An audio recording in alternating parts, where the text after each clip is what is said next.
Hello दोस्तों, स्वागत है आप सभी का आपके अपने ही यूट्यूब चैनल मैथ एचडीजी में। तो दोस्तों, इस वीडियो में हम बात करने वाले हैं कोशिका चैप्टर के बारे में, जो रेलवे एग्जाम के लिए बहुत ही महत्वपूर्ण चैप्टर है। तो चलिए वीडियो को शुरू करते हैं। पहले देखते हैं कि सजीवों का अध्ययन जीव विज्ञान कहलाता है। जीव विज्ञान के जनक है अरस्तु।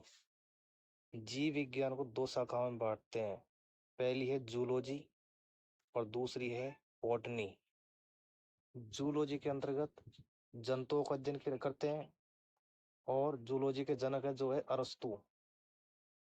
बॉटनी के अंतर्गत पेड़ पौधों का अध्ययन किया जाता है और बॉटनी के जनक है थियोफेस्टस। आगे हम बात करते हैं कोशिका के बारे में। तो कोशिका है, इसका अध्ययन कहलाता है साइटोलॉजी। कोशिका प्रत्येक जीवधारी की संरचनात्मक तथा क्रियात्मक इकाई होती है। प्रत्येक जीवधारी का शरीर कोशिका से मिलकर बना होता है। सर्वप्रथम कोशिका की खोज है वो 1665 ईस्वी में रॉबर्ट हुक ने की, किंतु इन्होंने मृत कोशिका की खोज की थी। इन्हें फादर ऑफ साइटोलॉजी कहते हैं। मृत कोशिकाओं को नेफ्रोसिस कहते हैं। रॉबर्ट ब्राउन ने अपनी कोशिका संबंधित खोजों का वर्णन माइक्रोग्राफिया नामक पुस्तक में किया है। सर्वप्रथम जीवित कोशिका की खोज 1674 ईस्वी में एंटोनी वॉन ल्यूवेनहॉक ने किया। इन्हें फादर ऑफ बैक्टीरियोलॉजी कहते हैं। स्लाइडेन एवं स्वान ने कोशिका सिद्धांत दिया और कहा कि शरीर कोशिकाओं से बना है, अतः कोशिका शरीर की सबसे छोटी इकाई है। जो सबसे छोटी कोशिका होती है वो माइक्रोप्लाज्मा की होती है और जो सबसे बड़ी कोशिका होती है वो शुतुरमुर्ग के अंडे की होती है। सबसे लंबी कोशिका तंत्रिका तंत्र यानी कि ब्रेन की स्नायु कोशिका की होती है। जो मानव है उसमें सबसे बड़ी कोशिका है वो ओवम होती है, अर्थात अंडाणु की। और मानव में सबसे छोटी कोशिका है वो स्पर्म होती है, यानी कि शुक्राणु। तो तंत्रिका कोशिका है उसमें किसी प्रकार का विभाजन नहीं होता है, अतः यह क्षतिग्रस्त कोशिकाओं को ठीक नहीं कर सकता। इसी कारण सिर में चोट लगने से शीघ्र ही मृत्यु हो जाती है। सबसे तेजी से विभाजन लीवर यानी कि जिगर यकृत में होता है। यह अपने क्षतिग्रस्त कोशिकाओं को स्वतः ही ठीक कर सकती है। आगे हम बात करेंगे कोशिका के अंगों के बारे में। तो चलिए शुरू करते हैं।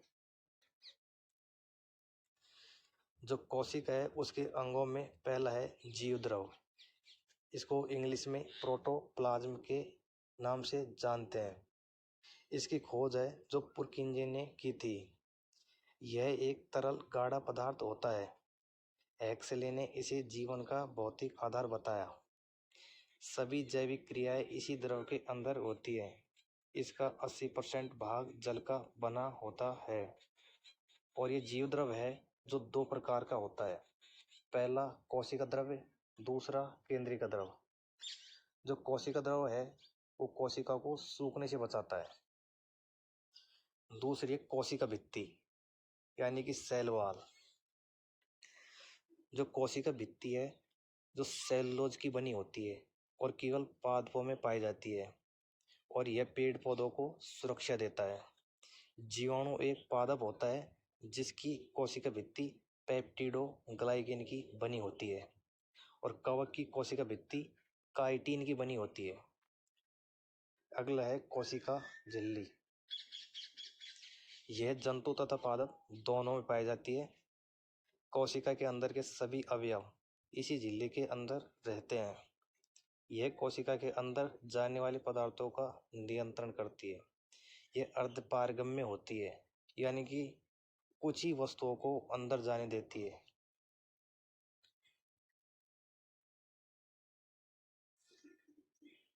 अगला है माइटोकॉन्ड्रिया यानी कि सूत्र कणिका। इसकी खोज अल्टमैन ने किया। यह ऑक्सीसप्शन होता है। यह क्रेब्स चक्र चलता है जिसके फलस्वरूप एटीपी तथा ग्लूकोज बनते हैं और हमें ऊर्जा मिलती है। इसी कारण इसे कोशिका का पावर हाउस या शक्ति गृह कहते हैं।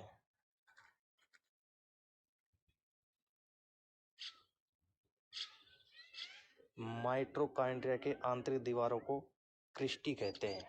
जो माइटोकॉन्ड्रिया की आंतरिक दीवारें होती हैं उनको क्रिस्टी के नाम से जाना जाता है। अगला है अंतःप्रद्रव्य जालिका यानी कि एंडोप्लाज्मिक रेटिक्यूलम। यह कोशिका के अंदर से आंतरिक सहायता देता है, अतः इसे कोशिका का आंतरिक कंकाल कहते हैं और यह दो प्रकार की होती है। पहली है स्मूथ एंडोप्लाज्मिक रेटिकुलम यानी चिकनी अंतःप्रद्रव्य जालिका। यह कार्बोहाइड्रेट तथा वसा का निर्माण करती है। दूसरी है रफ एंडोप्लाज्मिक रेटिकुलम यानी कि खुरदरी। इस पर राइबोसोम होता है, यह प्रोटीन का निर्माण करता है। अगला है राइबोसोम। यह कोशिका के अंदर का सबसे छोटा अंग है। यह प्रोटीन का निर्माण करता है, अतः इसे प्रोटीन की फैक्ट्री कहते हैं। जो प्रोटीन की फैक्ट्री है इसके नाम से राइबोसोम को जाना जाता है। यह दो प्रकार का होता है। पहला 70S राइबोसोम। यह हल्का होता है तथा प्रोकैरियोटिक कोशिकाओं में पाया जाता है। राइबोसोम की संरचना कुछ इस प्रकार से है। अगला है 80S राइबोसोम। यह भारी होता है तथा यूकेरियोटिक कोशिका में पाया जाता है। यहाँ पर एस का मीन्स है सेडिमेंटेशन कोएफिशिएंट। अगला है गोल्जी बॉडी या गोल्जी एपेरेंट्स। इसकी खोज कैमिलो गाल्जी ने किया। यह पदार्थों का परिवहन करता है अर्थात यातायात में सहायक है। ट्रैफिक मैनेजर के नाम से गाल्जी बॉडी को जाना जाता है। इसकी संरचना कुछ इस प्रकार से है। अगला है सेंट्रोसोम यानी कि तारका। यह कोशिका विभाजन करता है। यह मस्तिष्क में नहीं पाया जाता है, जिस कारण तंत्रिका कोशिका में विभाजन नहीं होता है। यह केवल जंतु कोशिका में पाया जाता है। पादप कोशिकाओं में कोशिका विभाजन सेल प्लेट के द्वारा होता है। जो पादप कोशिकाएं हैं उनमें कोशिका विभाजन सेल प्लेट के द्वारा होता है। और जो सेंट्रोसोम है यानी तारका है, इसकी खोज टी बावेरी ने की थी। सेंट्रोसोम की संरचना कुछ इस प्रकार से है। नेक्स्ट है लाइसोसोम। जो लाइसोसोम है इसको आत्मघाती थैली के नाम से भी जाना जाता है। यह कोशिका के अंदर पाचन का कार्य करता है। इसके अंदर जल अपघटक एंजाइम पाए जाते हैं। कोशिका के अंदर का कोई अंग यदि काम नहीं करता है तो यह उस अंग को नष्ट कर देती है। जब पूरी कोशिका कार्य नहीं करती है तो यह फट जाती है, जिसके पूरी कोशिका नष्ट हो जाती है। अतः इसे आत्महत्या की थैली या एटम बॉम्ब कहते हैं और इसकी खोज है जो डी ड्यूवे ने की थी। आरबीसी के अंदर लाइसोसोम नहीं पाया जाता है, अतः आरबीसी मरने के बाद स्प्लीन प्लिया तिल्ली में पाया जाता है, जिस कारण स्प्लीन को आरबीसी का कब्र कहते हैं। लाइसोसोम की संरचना कुछ इस प्रकार से है। नेक्स्ट है हमारा केंद्रक।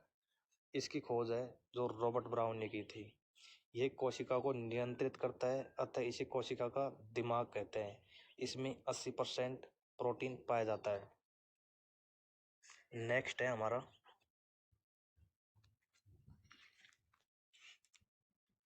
रसदानी यानी वैक्यूलस। यह जल को संचित करके रखता है। यह जंतुओं में छोटा होता है किंतु पादपों में बहुत बड़ा होता है। इसकी संरचना कुछ इस प्रकार से है। अगला है हमारा लवक यानी प्लास्टिड। यह पादपों का सबसे बड़ा कोशिकांग है। यह केवल पादपों में पाया जाता है। यह 3 प्रकार का होता है। लवक के 3 प्रकार होते हैं। पहला होता है क्लोरोप्लास्ट, ल्यूकोप्लास्ट और तीसरा क्रोमोप्लास्ट यानी हरित लवक, अवर्णित लवक, वर्णित लवक। हरित लवक क्या होता है? यह भोजन का निर्माण करता है और यह पत्ती तथा तना में पाया जाता है। अवर्णित लवक क्या होता है? यह भोजन का संग्रह करता है। यह जड़ तथा फल में पाया जाता है। जो हरित लवक है जो भोजन निर्माण का कार्य करता है, और अवर्णित लवक है जो भोजन के संग्रह का काम करता है। और जो वर्णित लवक है वो कौन कौन है? यह रंग प्रदान करता है। टमाटर मिर्च में लाइकोपेज वर्णक पाया जाता है। गाजर में कैरोटीन, चुकंदर में बीटानोन। और फलों को जो पीला रंग होता है तो ज़ैंथोफिल के कारण होता है।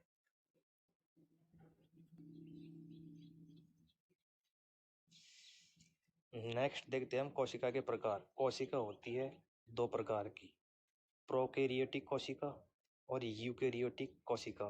प्रोकैरियोटिक का अर्थात अविकसित कोशिका, यूकैरियोटिक का मतलब विकसित कोशिका। यूकैरियोटिक है जो दो प्रकार की होती है, एक तो पादप और एक जंतु।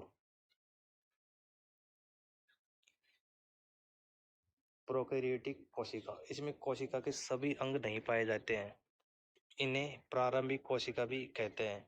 इसमें कोशिका झिल्ली, राइबोसोम 70S पाया जाता है तथा शेष अंगों का अभाव देखा जाता है।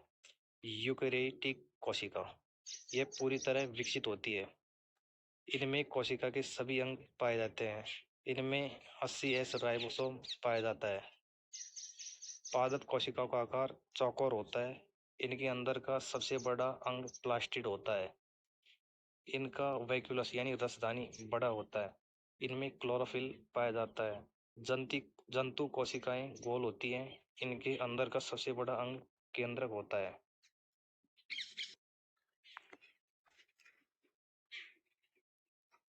अगला है हमारा गुणसूत्र यानी कि क्रोमोसोम। मानव में यह 23 जोड़ी यानी कि 46 पाए जाते हैं। इनकी खोज है जो वाल्डेयर ने की थी। इसके ऊपरी भाग को सैटेलाइट कहते हैं और इसके मध्य भाग को सेंट्रोमर और निचले भाग को टेलोमर कहते हैं। इसके बीच में धागे के समान संरचना पाई जाती है जिसे एरेन कहते हैं। क्रोमोसोम की संरचना कुछ इस प्रकार से है। जो क्रोमोसोम है जो केंद्रक के अंदर पाए जाते हैं। क्रोमोसोम के अंदर डीएनए होता है। डीएनए के अंदर जीन, जीन पर माता पिता के गुण पाए जाते हैं, अतः जीन ही आनुवंशिकता का आधार है। जीन है जो न्यूक्लियोटाइड का बना होता है। जीन की खोज है जो जोहानसन ने की थी।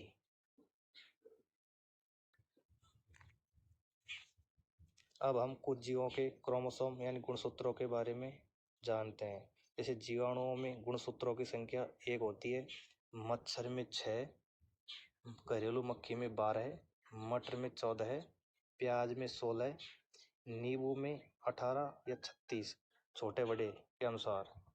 मक्के में होती है 20, टमाटर में 24, मेंढक में 26, बिल्ली में 38 और जो चूहा है उसमें गुणसूत्रों की संख्या 40 होती है। खरगोश में 44, मानव में 46, आलू में 48, चिंपांजी में 48, तम्बाकू में 48, घोड़े में 64, कुत्ते में 78, कबूतर में 80 और सबसे ज्यादा होती है टेरिडोफाइट्स में 1600।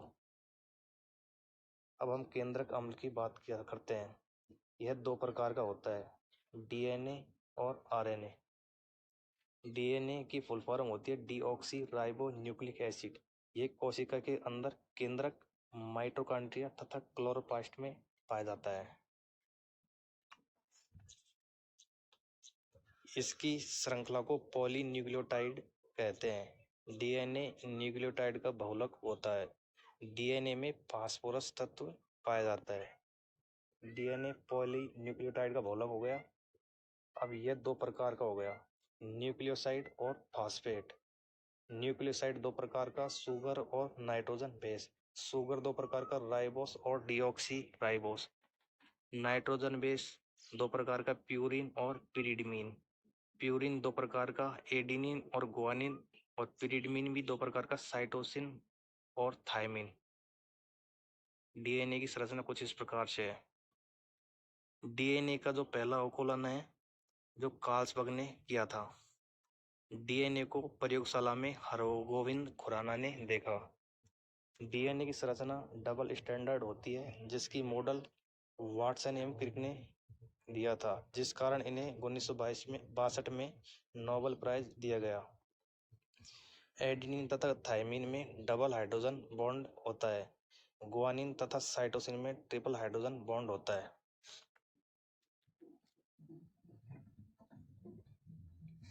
आनुवांशिकी गुण का वाहक डीएनए होता है। डीएनए अनुक्रम में जीन को चिह्नित करने की प्रक्रिया को एनोटेशन कहते हैं। प्रोटीन की जानकारी प्रदान करने वाले डीएनए के भाग को जीन कहते हैं।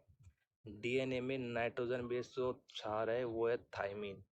भारत में डीएनए फिंगरप्रिंटिंग हैदराबाद में स्थित है। इसका उपयोग आपराधिक मामलों में गुत्थियां सुलझाने के लिए किया जाता है। इस तकनीकी से व्यक्ति के जैविक अंश जैसे रक्त, बाल, लार, नाखून तथा कोशिका स्रोतों के द्वारा उसके डीएनए की पहचान की जाती है।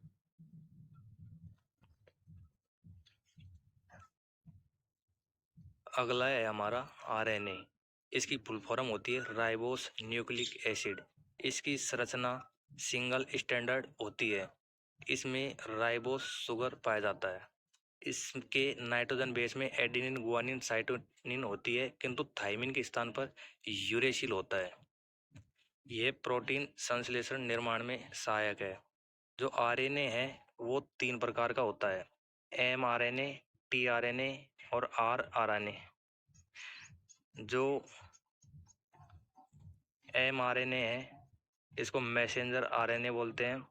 एमिनो एसिड यह आवश्यक की पहचान करता है तथा उन्हें एक क्रम में सजाता है। प्रोटीन संश्लेषण में क्षार इवेंट से एक एमआरएनए का निर्माण होता है।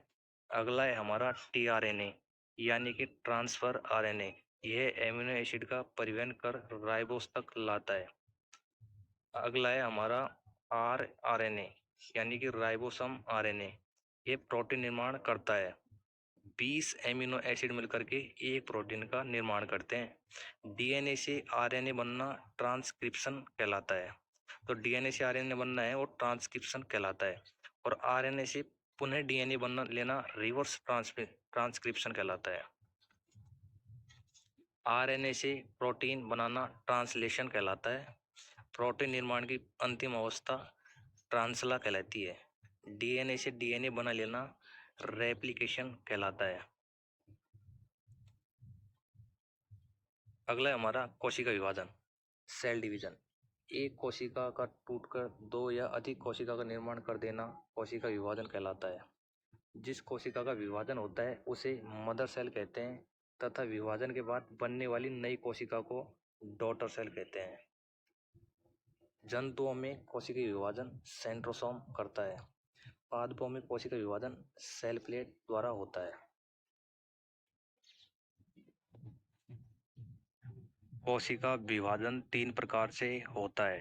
असूत्री विभाजन यानी कि एमीटोसिस, समसूत्री विभाजन यानी कि मिटोसिस, अर्धसूत्री विभाजन यानी कि मिओसिस। असूत्री विभाजन यानी एमियोटोसिस क्या होता है? इसमें कोशिका को 2 भागों में टूटती है। यह विभाजन जीवाणु, विषाणु, सूक्ष्मजीव तथा प्रोकैरियोटिक में होता है। इसमें सबसे आसान विभाजन होता है।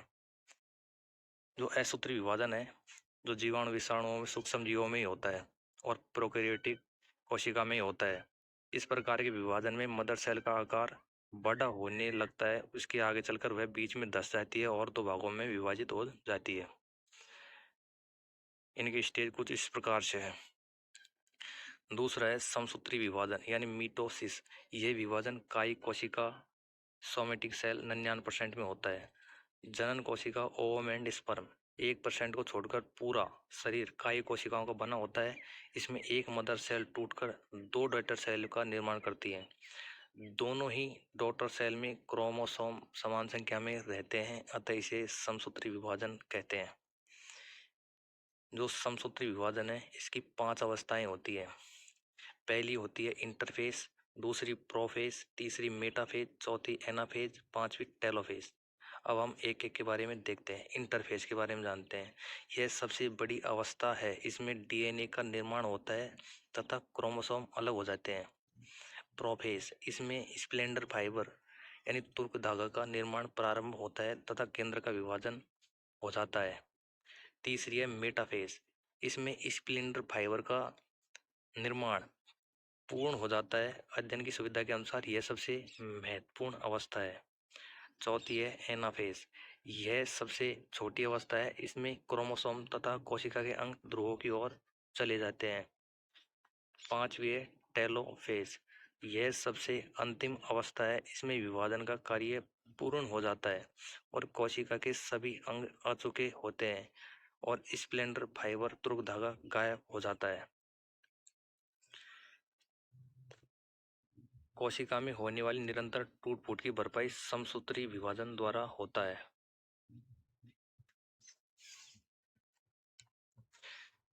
छिपकली तथा चूहा का मुंह पूंछ समसूत्री विभाजन द्वारा दोबारा निकल जाता है। तीसरा विभाजन है हमारा मियोसिस यानी कि अर्धसूत्री विभाजन। यह विभाजन केवल जनन कोशिका स्पर्म एंड ओवम में होता है।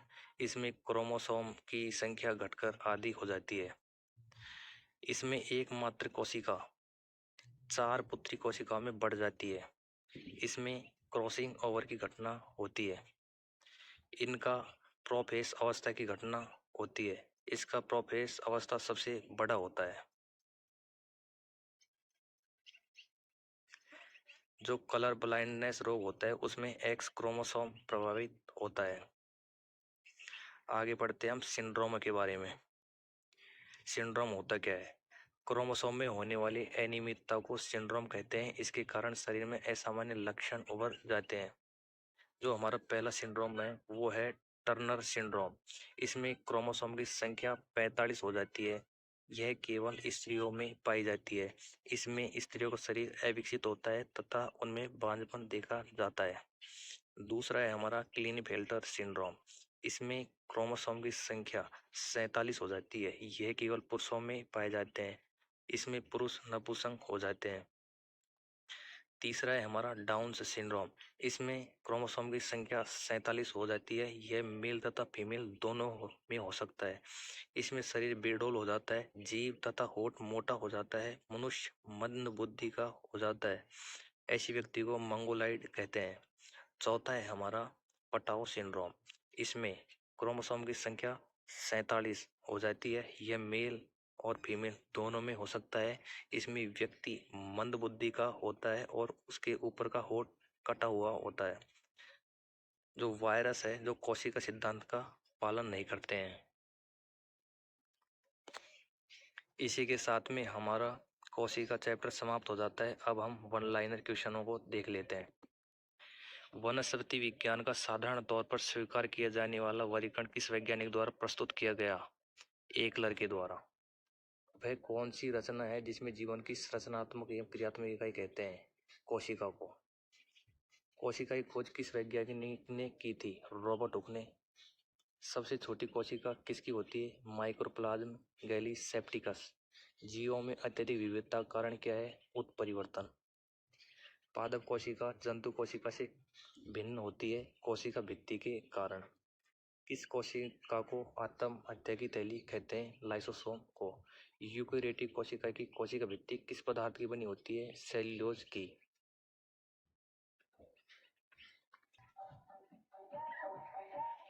प्रोकैरियोटिक कोशिकाओं में किस प्रकार का कोशिका विभाजन पाया जाता है? असूत्री कोशिका विभाजन। क्रोमोसोम की संख्या क्रोमोसोम की खोज किस वैज्ञानिक ने की थी? वाल्डेर ने। प्रोटीन संश्लेषण की क्रिया में कौन सा कोशिकांग भाग लेता है? राइबोसोम। कोशिका विभाजन की खोज सर्वप्रथम किस वैज्ञानिक ने की थी? फ्लेमिंग ने। समसूत्री विभाजन किन कोशिकाओं में पाया जाता है? कायिक या दैहिक कोशिकाओं में। वृद्धि उप अवस्था किस कोशिका विभाजन में पाई जाती है? समसूत्री कोशिका विभाजन में। अर्धसूत्री कोशिका विभाजन की खोज सर्वप्रथम बीजबैन ने की थी, लेकिन इसका सर्वप्रथम विस्तृत अध्ययन किस वैज्ञानिक ने किया था? स्ट्रासबर्गर ने।